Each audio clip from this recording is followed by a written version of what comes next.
Do you guys all remember when Michael Avenatti was a hero of the resistance? I do. I remember there was a time when you couldn't turn on CNN or MSNBC without seeing his very, aggressive, bald theatrics on television, right? I mean, he was just constantly a presence on the cable news circuit. I think he was on CNN more than any non-contracted or that's different, contractually obligated guest for a period of a month or two. Michael Avenatti was so beloved because he was just vicious and nasty about the president and really was willing to go deep into the gutter to go after this president. He was so beloved by libs, by leftists. Anderson Cooper used to have Michael Avenatti on his show all the time. The serious news people over at CNN. Jake Tapper took him very seriously. Oh, Michael Avenatti. He's a lawyer who's really worthy of putting on television. All these different, Rachel Maddow, Avenatti was something of a folk hero to leftists. He was the Robin Hood of the hashtag resistance for a while. And it turns out that he is, according to federal authorities, one of the scummiest lawyers you could find anywhere. But we all already knew that, right? Why would we already know that? Without even getting into the specifics of these charges, which I will in just a moment. And I'm sorry, I know that this might seem like, fuck, why do we have to waste our time with Avenatti?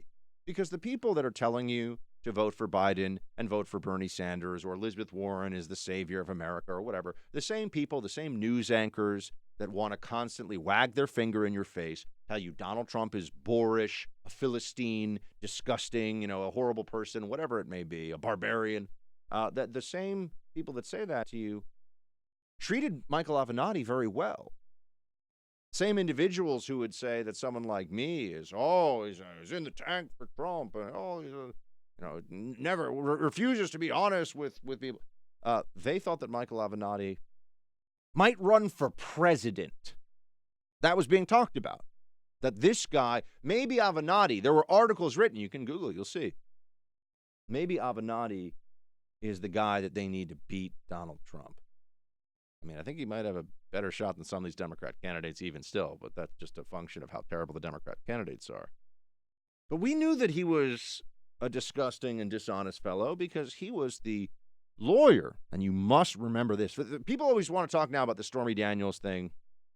Did the president, before he was president, have an affair with a porn star? I mean, I leave this to your own discretion and judgment, but that was what everybody was talking about at the time.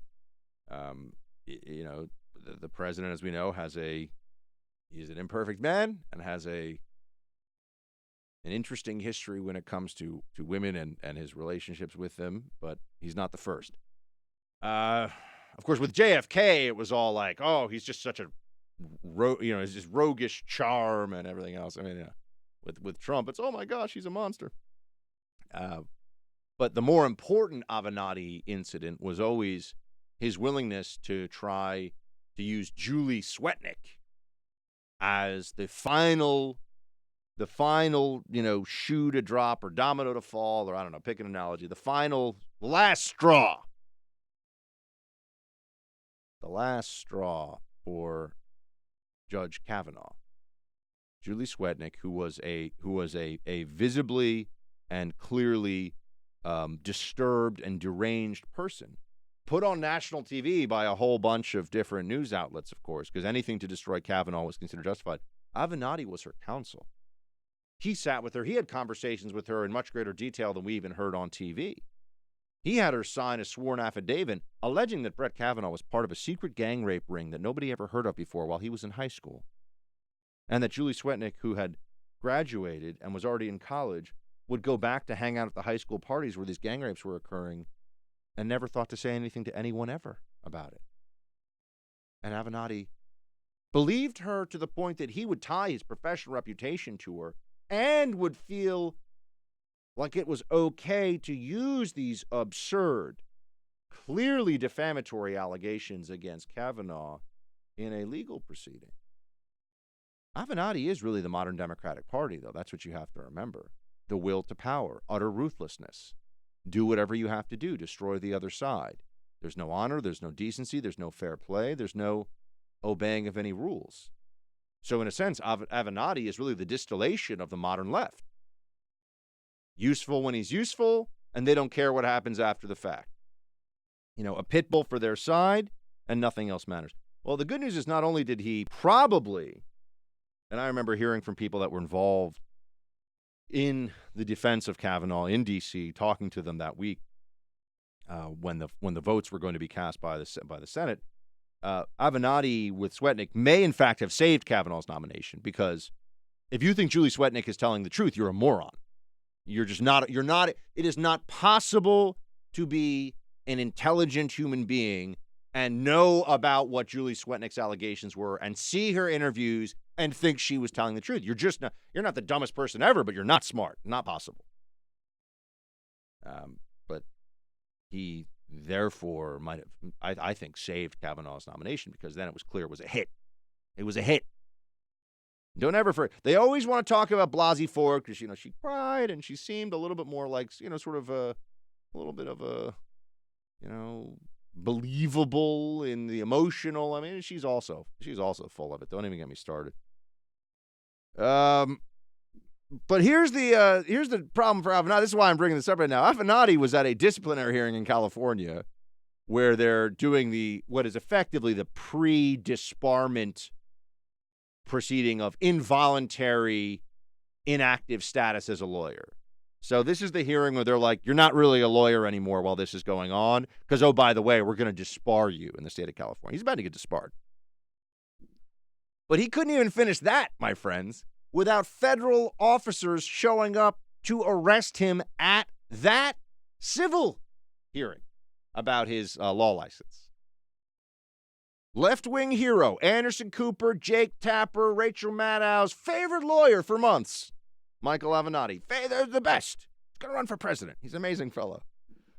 Here's from the charges, the unsealed charges against him, the United States of America versus Michael John Avenatti. And if you just look at the recitation of why they've picked this guy up, I'll just give this to you. This is from the kind of table of contents of the charges, because they got a big case they're bringing against him. There is probable cause to believe the defendant has committed federal crimes while on pretrial release. Mail and wire fraud, that's one of them. Structuring, that's another one. There is probable cause to believe defendant committed state crimes while on pretrial release. Defendant's violation of California law. Defendant's violation of Washington state law. There are no conditions or combination of conditions that will ensure the safety of the community. Defendant is a danger to the community. This is in the federal filing that just came out while they arrested him. Defendant is unlikely to comply with the conditions of his release, and the issuance, therefore, of an arrest warrant for the defendant is appropriate. Whew. Avenatti. My. This fellow is going to has found himself on the wrong side of the law for sure. But these are things that are very hard to, when you're cheating on taxes, when you're defrauding clients, when you are lying to investigators, all charges that the federal government has laid against them. When there's a case against you in New York, when there's a case against you in California, these are things that either did or did not happen.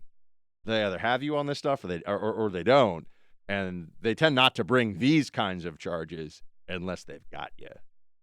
So CNN hero, MSNBC hero, resistance icon, Michael Avenatti is on the precipice of being disbarred and spending quite a bit of time in federal prison. Gee, they have some heroes on the left, don't they?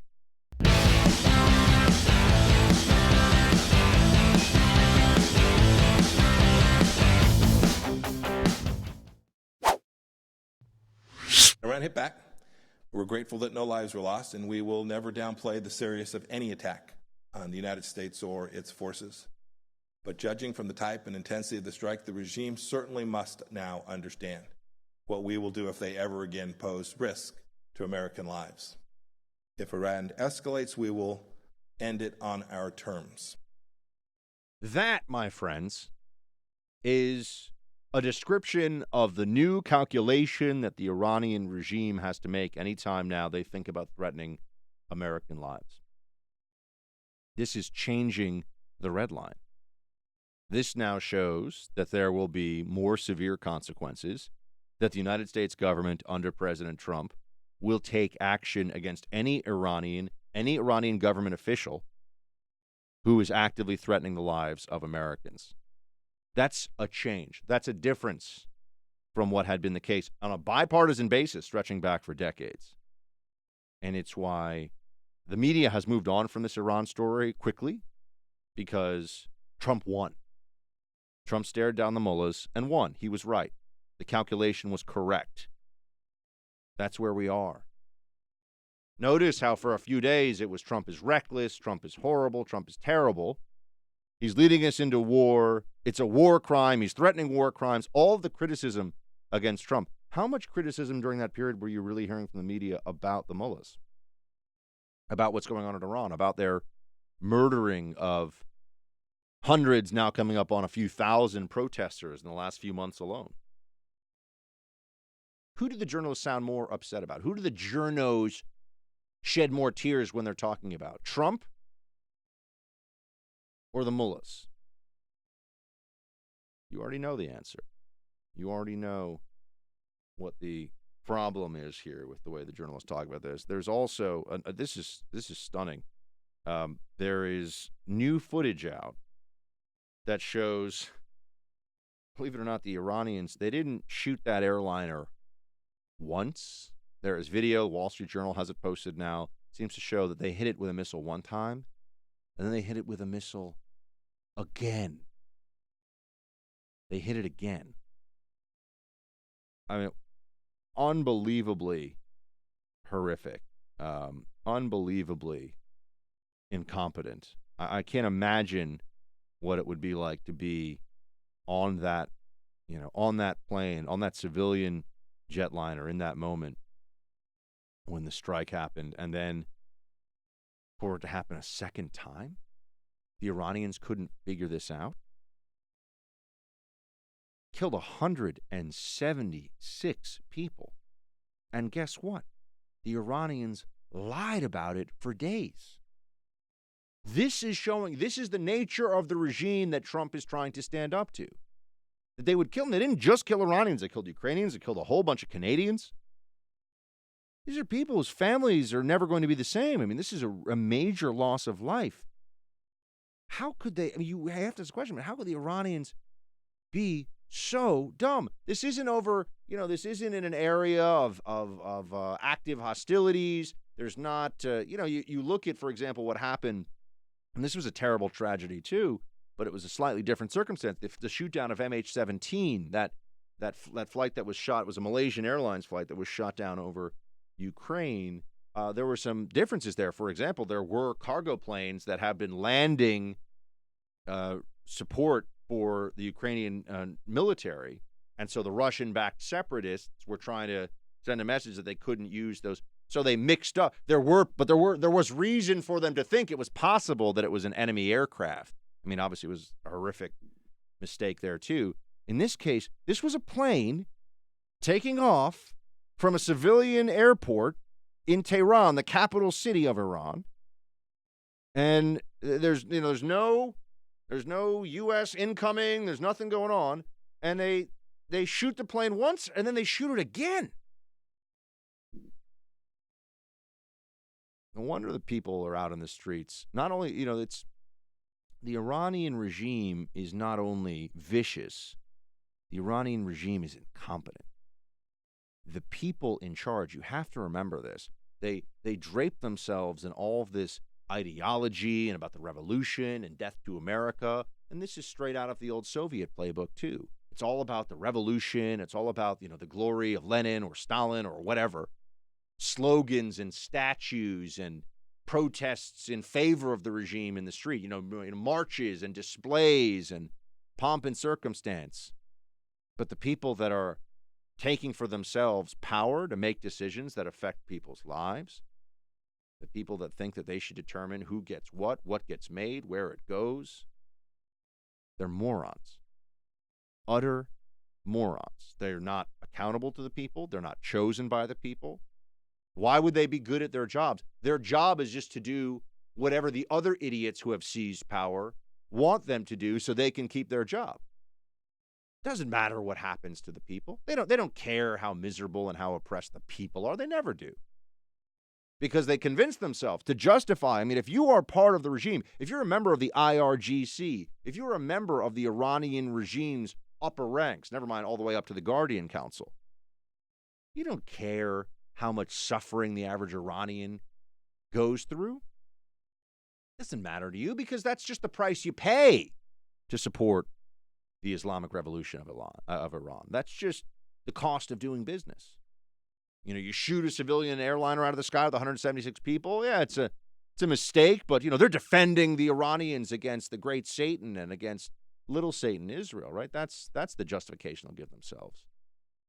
They're imbeciles. One of the real turning points in the Soviet Union was more and more people figuring out that the party bosses, the party bosses within the party, the Communist Party, not like there were more parties, but the little commissars, the little petty dictators running different areas of the bureaucracy with the government in control of so much, were complete and utter buffoons. Self-dealing, self-interested, not even good at implementing their incredibly flawed plans. Not even able to keep the trains running on time while they were the ones making sure that the trains were crappy and slow and rickety in the first place. And that's what the Iranian youth are reacting to. You know, they're not the mullahs aren't even efficient tyrants. They're not even good at tyranny. Oh, they're good at oppressing people, but they're not good at making all the decisions for those people.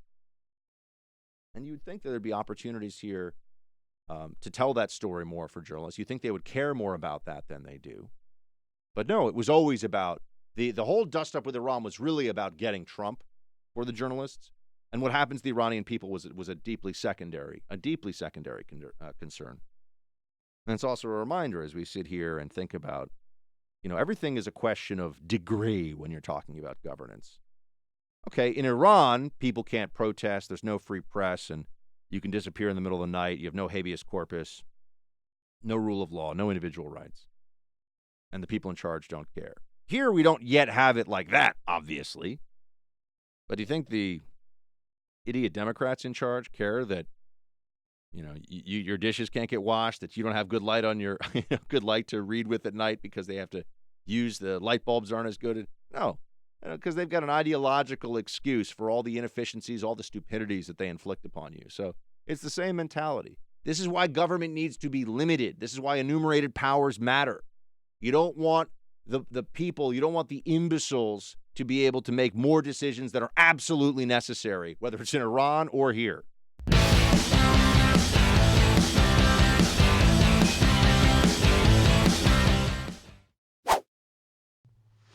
The Department of Justice was consulted, and frankly, you know, I don't think it was a close call. I believe that the president clearly had the authority to act as he did on numerous different bases. Now they're questioning whether the president was even allowed to do that strike, and they're going after Barr. There is I think it was in the New Yorker, there's a profile of Attorney General Barr written that you should be. It's long and it's a little bit dry, but it's a hit piece on Barr, and it tries to claim that he's effectively a toady of the president, that his sense of the law is entirely partisan, that they're just trying to tear this guy down with everything they can, because I think that the Attorney General may have saved the Trump presidency, and rightfully so, but he may have saved the Trump presidency. Because he understood the game that they were trying to play with the special counsel. He knew that it wasn't Mueller, that it was Weissman, that Weissman was going to try to just smear and slime the president in every way that he could and just attach this 10 things that maybe were criminal. We can't charge them, though, but we're saying maybe they're criminal. We'll leave it to the Congress to decide, trying to do this alley-oop for impeachment. Barr knew exactly what's going on, so he just said, nope, that's not how this is going to go. Didn't bring charges. We don't see any basis for charges. Dunzo. Just To borrow from John Madden, just whap it down. Just whap it down to the end zone. Don't try to. Producer Mark loves when I use this. I want to use more sports analogies. People think I'm like a normal American. I know I play sports. I just don't watch enough professional sports to know very much about it these days. Anyway, there's a real effort on the left to defame and destroy Attorney General Barr. He's a very successful. He's actually a very wealthy lawyer too. He's done really well for himself. Lives in a big house in McLean. Has a nice family life. Successful daughters. This is the guy that you want to be your neighbor. Although you'd have to be making a lot of dough because he's got a giant house in McLean. Which those of you who don't know, McLean is like very fancy, expensive. It's where CIA headquarters is. So I've spent a lot of time in McLean, Virginia, driving around there. And there's some very big houses. They hate Barr because he's very effective. He's very successful. And he knows the games they're trying to run. So they put out this piece, and also Barr's Catholicism comes up for a bit of open season on that too. And they bring up Opus Dei, and they make it seem like Barr's some kind of religious zealot or extremist. I mean, they can try, but all this really is a reminder that anybody who is effective at stopping the scorched earth campaign of the Democrats, anyone who understands that to be an effective defender of this administration, you have to be a wartime conservative. You can't be a Mitt Romney, John McCain, political go-along to get-along guy. Anyone who understands that is going to come under a withering assault. And that's what's happening with the Attorney General Barr right now. All right, I haven't even got – I know I kind of went into a different direction today because the impeachment thing I don't find – quite as exciting as I guess some other people do, just because I think that I think it's ridiculous. I think that anybody who is being even a little bit honest about the situation knows that this is absurd. I mean, Pelosi gave a press conference this morning. I watched it before the show, and she said that all you really need to know about Pelosi and this whole impeachment thing is this one line, this one charge. Producer Mark, play clip 18, please. On December 18th, the House of Representatives impeached the President of the United States, an impeachment that will last forever. Since December 18th, there have been comments about when are we going to send the articles over. Well, we had hoped that the courtesy would be extended, that we would have seen what the process would be in the Senate. Short of that, that time has revealed many things since then. Time has been our friend. No, that's the opposite of reality. Time is not our friend. But she said the impeachment will last forever. This is what I've been telling you all along. They're impeaching the president, so the president is impeached. So that you can say that. So that will be a fact. Remember, Richard Nixon was not impeached. People keep bringing that up, too. He knew that he was going to be, so he bailed. But now Trump is an impeached president, right? He joins Clinton and Andrew Johnson, and third time in history.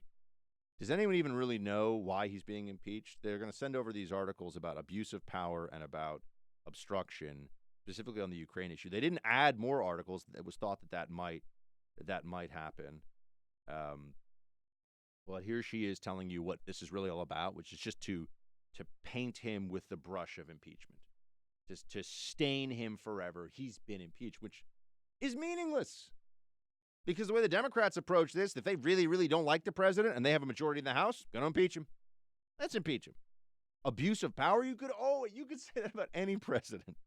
Any president. You could say that about Obama. You said it about Bush. You said it about Bush, Clinton. I'm sure they'd come up with a way to say it about Reagan, Ron Contra. I mean, there's all this. Oh, there's so many ways you can go about this. Everybody's going to get impeached now.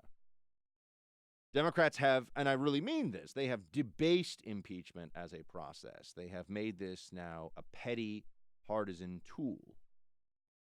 And they want us to believe it's something more than that. That's why when Pelosi goes, the founders said, go back to the, George Washington and Thomas Paine. And she had this whole thing where she started rattling off a bunch of the founders. And I got to tell you, Pelosi speaks of the founding fathers with all the reverence and familiarity of a space alien whose ship crash landed into America yesterday. Yeah, that guy, Benjamin Franklin or whatever, the guy from The Money, he totally would have liked this impeachment. What? I mean, if she's going to constantly claim that this impeachment farce is about the Constitution, I think she needs to do a much better job of at least pretending that she has even a passing familiarity with the Constitution. That would be nice.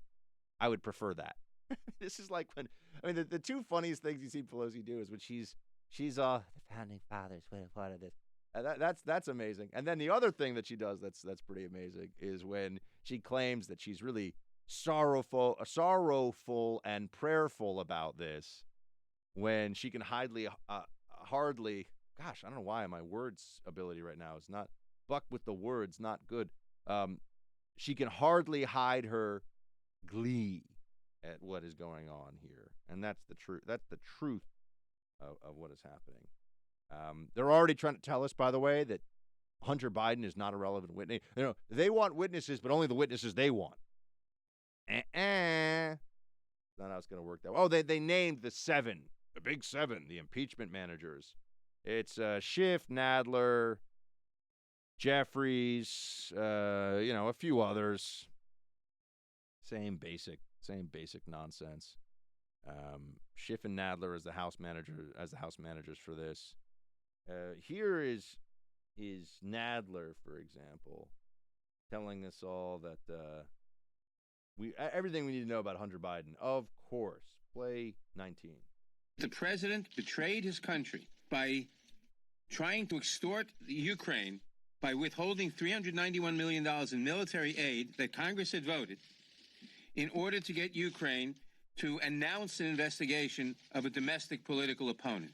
That's the allegation. Any witness who has information about whether that is true or not true is a relevant witness. Anybody like Hunter Biden who has no information about any of that is not a relevant witness. Any trial judge in this country would rule such a witness as irrelevant and inadmissible. Of course. Betrayed his country. They love to say that, which is a horrific charge, right? I mean, it's effectively saying, in the common parlance understanding of treason, I mean, that's what betraying your country is, right? I mean, treason as a legal matter is giving aid and comfort to the enemy, but treason as the way that we understand the term is to betray your country. This claim now is being made by Democrats that the president, by not giving money fast enough to Ukraine, a country in which we have some but pretty minimal interests, a country with which we are, we are not at war with Russia. We are not fighting. We don't have an active conflict going on with the Russians in Ukraine. But he betrayed his country by not giving money to Ukraine fast enough. I need to know how it's not a betrayal then of this country that Obama was too much of a wimp as commander-in-chief to give the Ukrainians the weapons they said that they needed. Didn't he betray his country too? Oh, it's because it's for personal gain. Obama didn't. Well, why do we think Obama didn't want to take the risk to give those Javelin anti-tank missiles to the Ukrainians? Because he didn't want the blowback at home of the Russians escalating and us getting deeper into this. And, it was, every decision a president makes at some level you can tie back to his own interest. Trying to be a good president is in his own interest. This is ridiculous. This whole thing is flatly absurd. And, they're just using a lot of big words, a lot of weighty allegations, because this impeachment is a joke. It's a joke. It's not funny, but it's ridiculous. Here's Nadler saying that McConnell better do what we tell him to do, or else this is a cover-up. That's the word you're going to hear now. Play 20. The Senate is intended by the Constitution to conduct a fair trial. The American people know that in a trial you permit witnesses. You present the evidence. If the Senate doesn't permit the introduction of all relevant witnesses and of all documents that the House wants to introduce, because the House is the prosecutor here, then the Senate is engaging in an unconstitutional and disgusting cover-up. Nope. Sorry, Nadler. Nadler's a disgrace. Disgusting. There are all these Democrats. They're just, odious Democrats. But let's take a look at what he's really saying here. The Senate is allowed to just do this the way the Senate wants to do this. He's claiming it's unconstitutional if the Senate doesn't do what they say. But guess what? This isn't a criminal proceeding. The Senate gets to decide what the proceeding will be. Just as Adam Schiff in the House, the Democrat-controlled House, got to decide and control what the proceeding on that side would be. So they had one set of rules when Democrats had the votes, and now they want another set of rules when Democrats don't have the votes. And they expect people of any intelligence and any seriousness to take them seriously? I don't. I mean, what do they think is really going to happen here? And understand how serious this, though, really is. I mean, Nancy Pelosi is suggesting that the President of the United States, I'm sorry, not suggesting, stating openly, forget suggesting, stating the president should lose his job, should be that the people who turned out and voted for Trump in 2016, they can't have the president they voted for 4 years. And now they're even bringing up other completely extraneous things here, too. Now they're trying to throw in, but it's a cover-up, and it's this and that, and Russia. It is utterly bizarre. It is absurd.